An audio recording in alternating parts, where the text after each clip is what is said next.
Never had anyone seen such clueless punks before. They spotted a nice car parked by the road. Not only did they arrogantly demand the owner hand over his keys, but they also hurled insults at him with filthy language. What they didn't realize was that the man standing before them was actually a ruthless and infamous gangster. As their senior in the underworld, the man didn't bother arguing with them.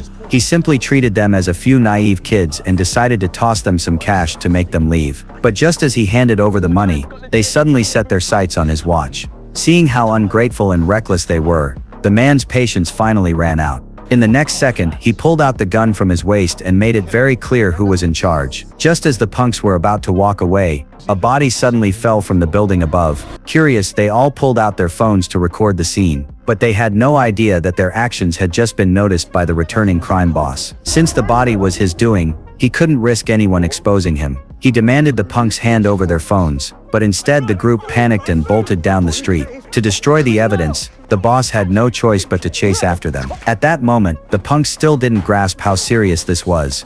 They led the boss on a wild chase for 10 blocks, and one of them even turned back to curse at him. When the boss finally caught up, he realized they had lured him straight into their hideout. Seeing their friends being threatened, the rest of the gang stood up, ready to fight. The boss clearly didn't want to start a bloodbath. He knew that if things got physical, many of them wouldn't walk away alive. Trying to de-escalate the situation, he offered to pay for the phone instead. But the punks, feeling bold in their numbers, told him to leave the cash and get lost. That was the final straw. The boss's expression darkened. He hadn't wanted trouble, but these fools had just crossed his line. Stop fucking around, cunt!